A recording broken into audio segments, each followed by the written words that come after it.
And we're moving to this point where the irresistible force, the vibrational change, is coming face to face with what thinks it's the immovable object, the control system, but it ain't. And we're starting to look each other in the eye. And we're going to see more and more of this.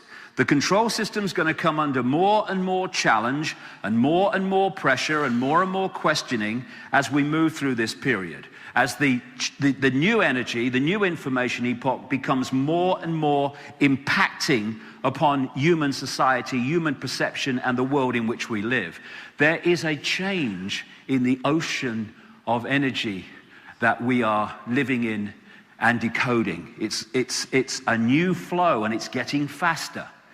And we have a choice here of getting in the canoe or the airbed and lying back and enjoying the adventure, where it's going to go, how the world's going to change, how our perceptions are going to expand. Whoa, I never realized that.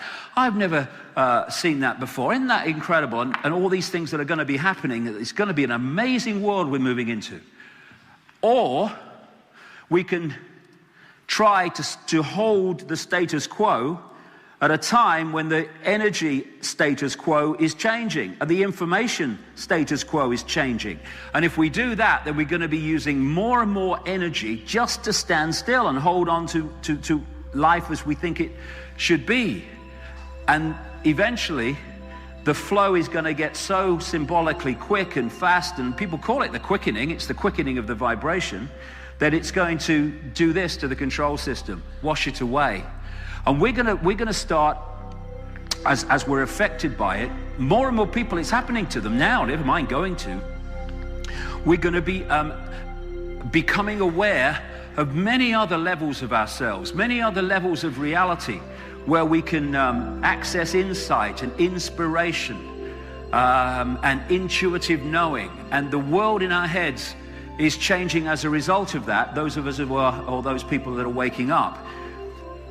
The control system, the Illuminati, loves to use this phrase for their new order, a new dawn. Well, there is a new dawn, but it's not what they think it is. It's a new dawn of human awareness, a new dawn of human consciousness. We have gone through this process where we once were connected to a wider awareness. We've seen this control system move in, and now we're going to see the reverse. As we awaken and return to the true nature of the human being, as we move further into what we call the future. A human being that today's human being would not even begin to recognize. That's not possible to do that. That's impossible. It's matter of fact when you expand your consciousness from the five sense body mind level. And this control system is being dismantled vibrationally through information. It is going.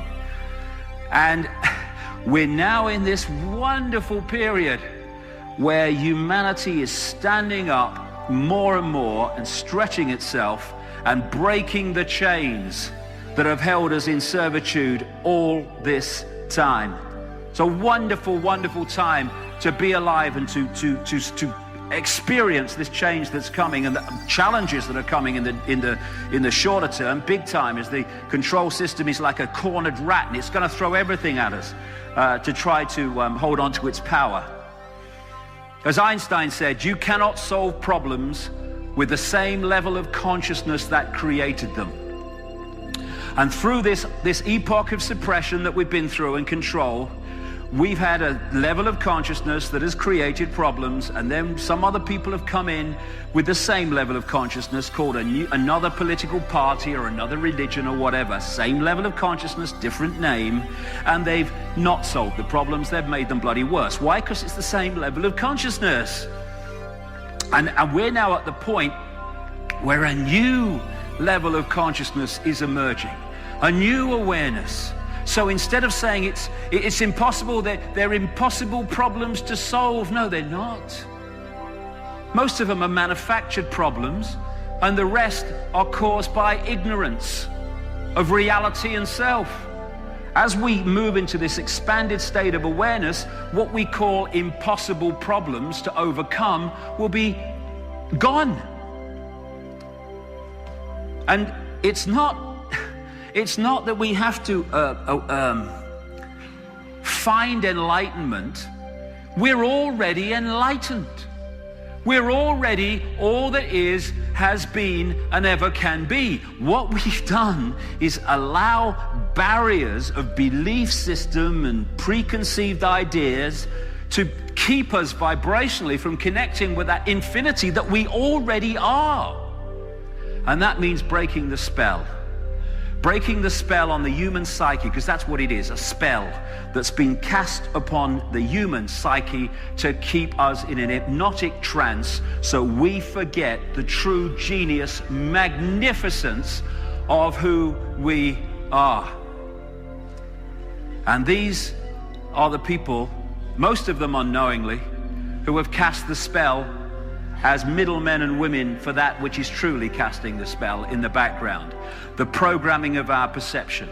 So the first step of freedom is to disconnect ourselves from the perception manipulation that we've been undergone, to disconnect ourselves from this matrix of control, and fundamentally to disconnect ourselves from the massive influence that the reptilian brain has on human behavior, perception, and reality.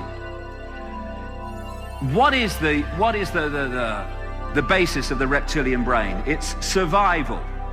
It's based on fear. We need to be, when we're in states of fear, we go into a survival response reptilian brain. It gives us insecurity, because the reptilian brain's always insecure, because it's always looking around, what's the next danger? So when we go into the reptilian brain level of perception or reality reading, then we go into states of insecurity, because that's what the reptilian brain is, and anxiety too, this anxiety that people have. And you can feel anxiety and not have any idea, why am I feeling anxiety? My life's going fine, but why do I feel anxious? Because this is talking to us all the time. And the reptilian brain is always anxious.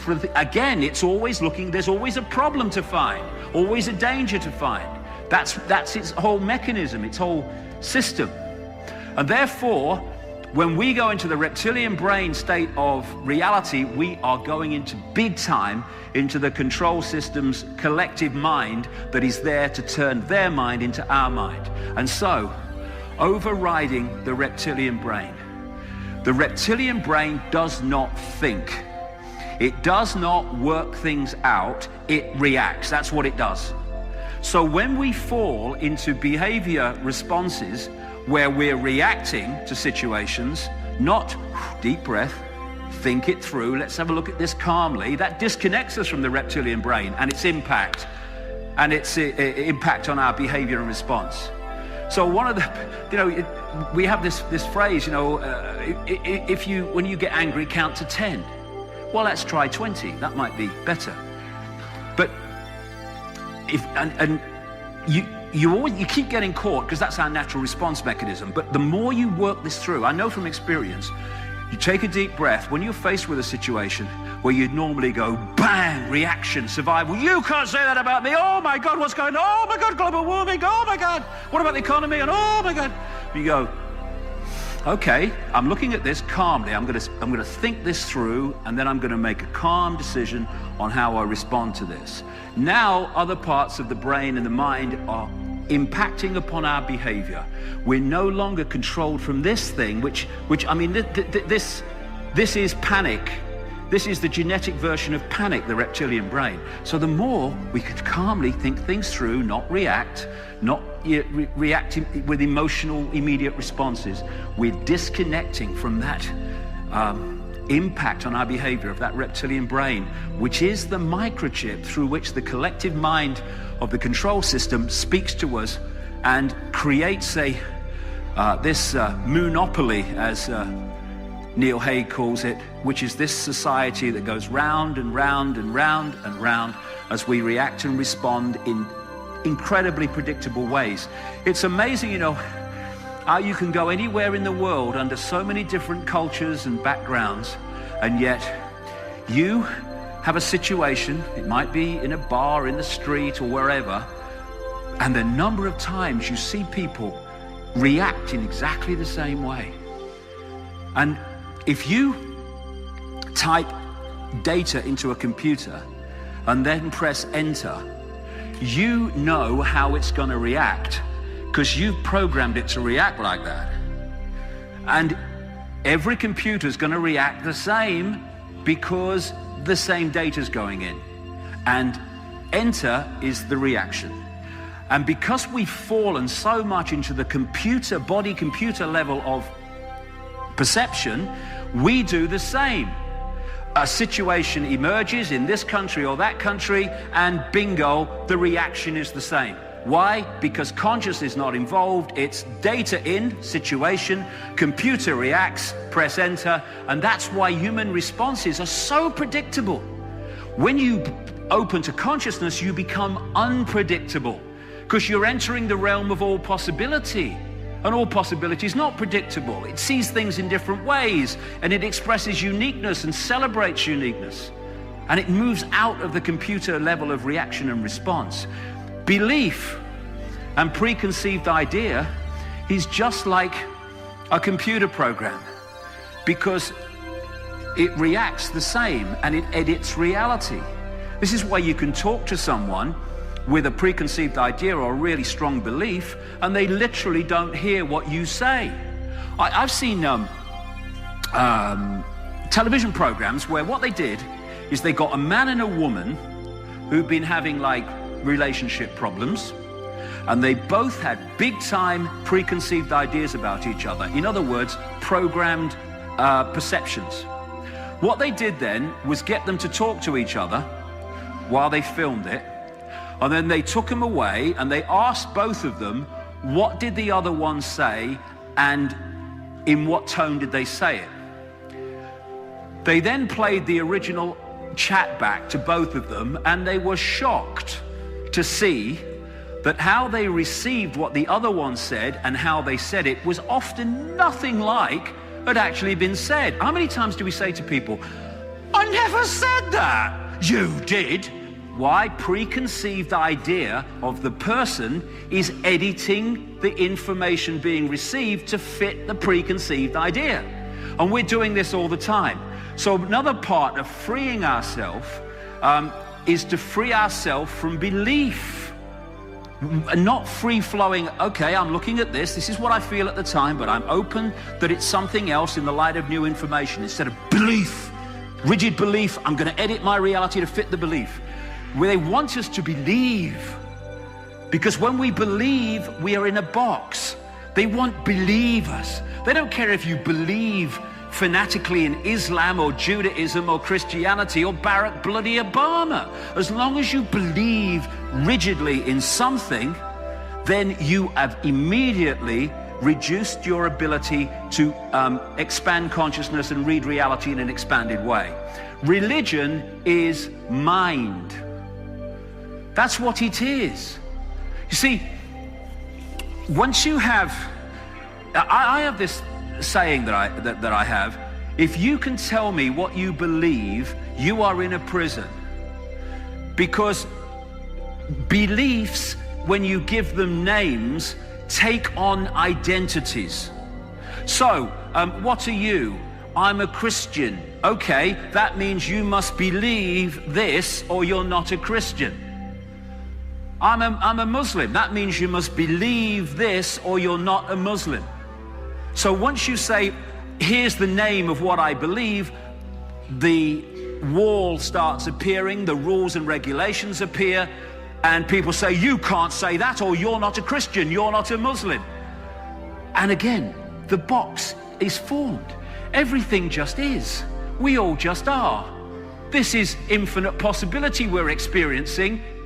And once you start to go into these systems of belief, then we're disconnecting from that and we become fragments of mind. These are people in a hypnotist stage show who have been hypnotized, even though they're not, to believe that they are evangelical Christians. Right? It's a mind game. You can make people do this. And they will read reality like that. and therefore not be all possibility. Worship. I am all that is, has been, and ever can be. And I'm worshiping? And I'm looking up to something as if it's bigger and better than me? We are all the same one consciousness. And that one consciousness needs to look itself in the eye, not up there. We can respect people, fine. But giving our power away to them, worshiping them? Once we go into that mode, we're saying, I'm little me and they're up there. We're all one infinite consciousness, bar none. And these are prisons of the mind, prisons of consciousness that keep us from consciousness. We call them religion, politics, race, the biggest one, self-identity, that hold us in servitude to little me, to limitation. I identify with my race. Why?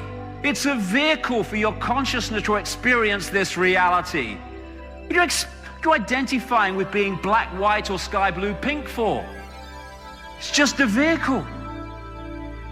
And it's all limitation.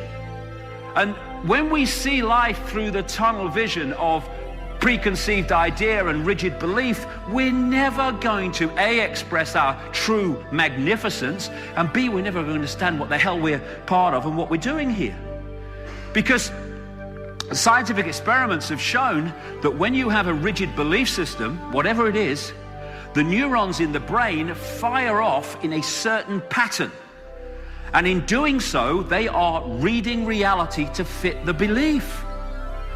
And therefore, if we think in any belief system or perception system in the terms of limitation and little me, then what we create is the prison walls that put us in positions where we live lives of little me.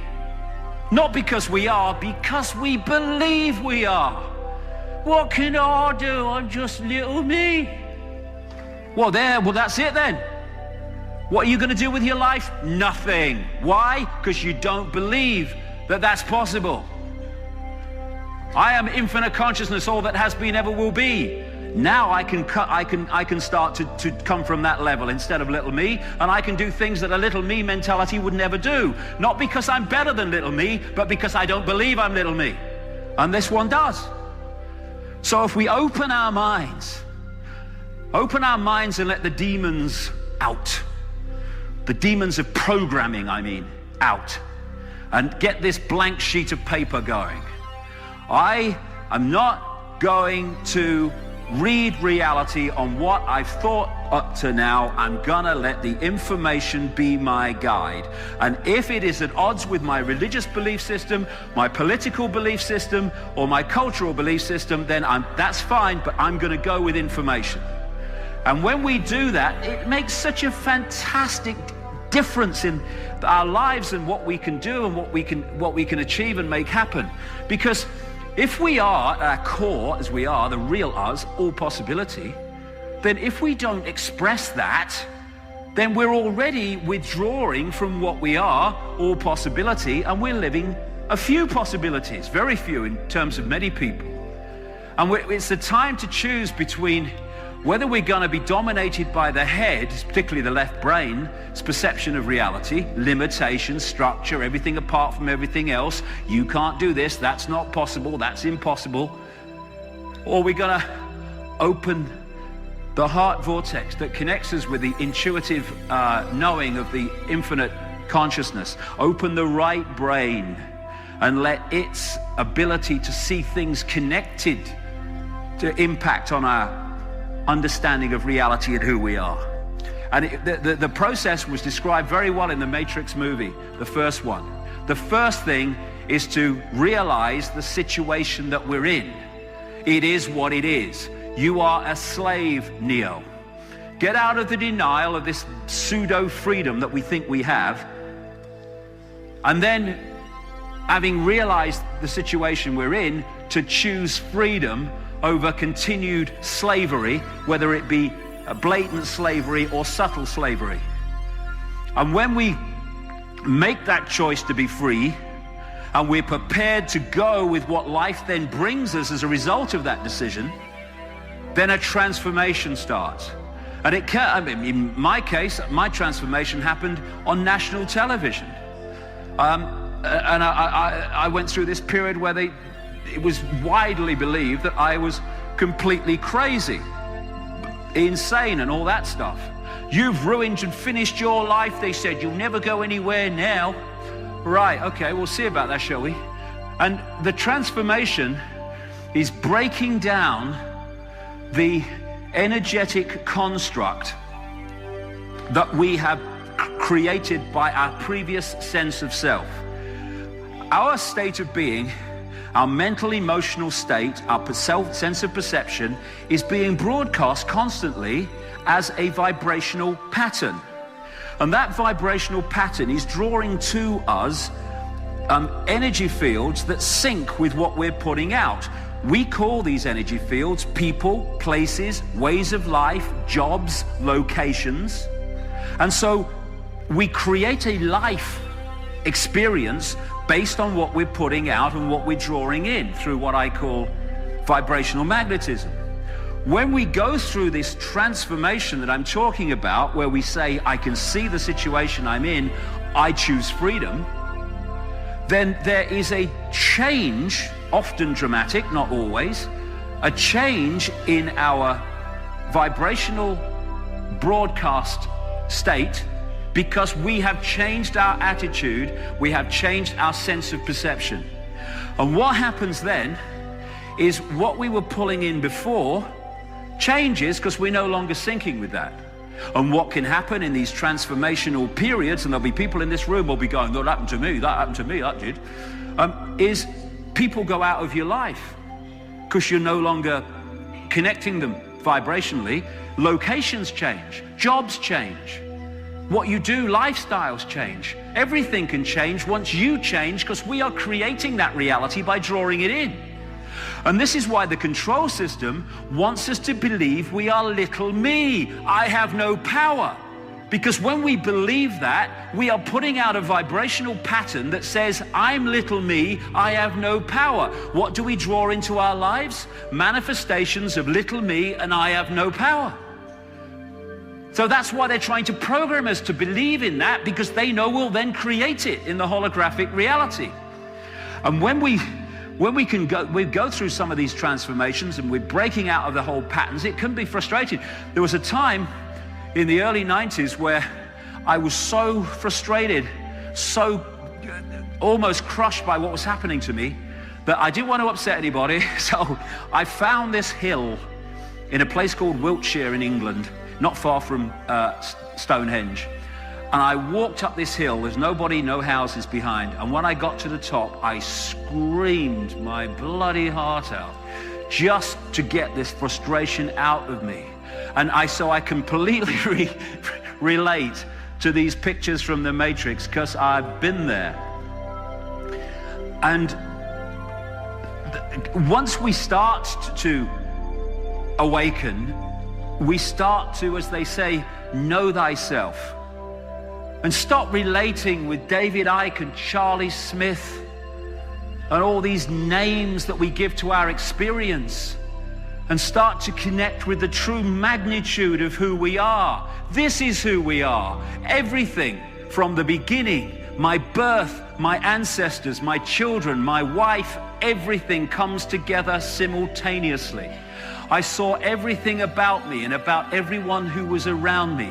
I saw everything they were thinking now, what they thought then, what was happening before, what was happening now. There is no time. There is no sequence of events. There's no such thing as limitation of distance, of period, of time, of place. I could be anywhere I wanted to be simultaneously. That is who we are, and that is what the control system is desperate to stop us remembering. And when we know thyself and we realize that's who we are, our perception of our possibility just explodes. People say to me, why don't they kill you? 'Cause they can't. That's why. They can't. And I'm not kidding. If they cannot enter my decoding system as being able to remove me, they cannot remove me. Because if I don't decode it, it cannot manifest holographically. And when, years ago when I traveled America in the 90s, and I met loads and loads of whistleblowers and people that were putting information out, and they were invariably going, I don't know how long they'll let me do this before they kill me, and all this stuff. And I'm thinking, what are you talking about? You're going to create your own reality if you're not careful. All those people are either dead or have had their lives destroyed financially by the system. Why? Because they believed it was possible. Therefore, they decode it into holographic reality. Bingo, it's happened. We need to redefine ourselves, not from I can't, to the true magnitude of who we are, not just as a concept, but living it, bringing it into this reality. And then we'll see where the power is. And it's not with a few dark suits in some government department. It's here. That's where the power is. And as we redefine ourselves from little me, I'm just a human, to I am infinity, having an experience as a human. No more little me, no more control system. One depends on the other for their existence. Instead of looking in the mirror and saying, that's me, with all its limitations and oh my goodness me, I'm losing my hair and all that stuff, to seeing that that's a reflection of the vehicle through which we are experiencing this tiny frequency range we call the world. To stop looking in the mirror and identifying with that as who we are and realizing that that is who we are. What that near-death experiencer describes is who we are. This is the choice. This is that fork on the road at the start of the day. Are we going to be consciousness or mind? Are we going to be all that is or little me? And if we choose all that is or anything like it, then the control system's over. Escaping the box. First of all, stop lying to ourselves. That's how we escape the box, one of them. There's this thing that they call cognitive dissonance. And what that means is that you have a belief system and you come across an experience or information that puts a challenge on that belief system. And you go into an uneasy emotional state because there is a difference between your belief system and the information or experiences you've had. And they call this uneasy state in psychology cognitive dissonance. This is a good thing if this makes us go, hold on a second, in the light of this new information or this experience, I've got to look again at my belief system. That's fine, that's brilliant, that moves us on.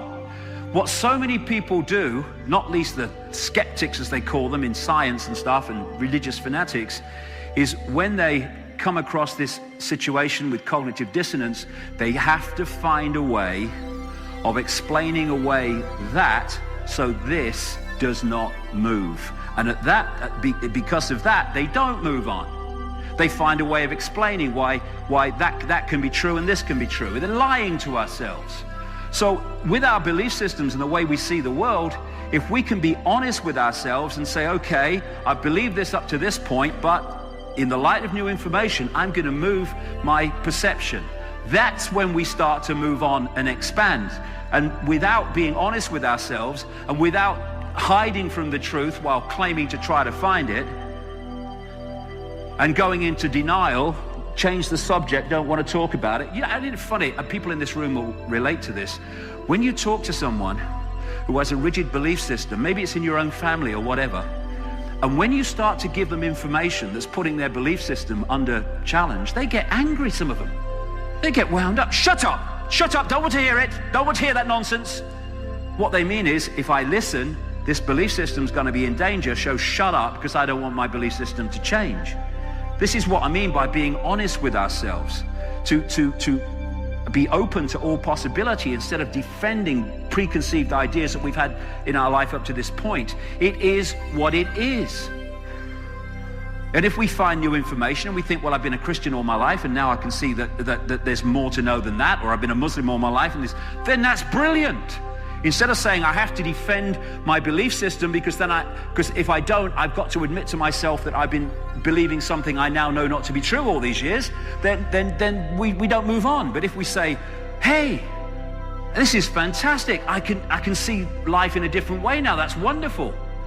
Instead of being embarrassed because we suddenly realize that we've not seen the world as it really is up to this point. None of us have. None of us know what there is still to know.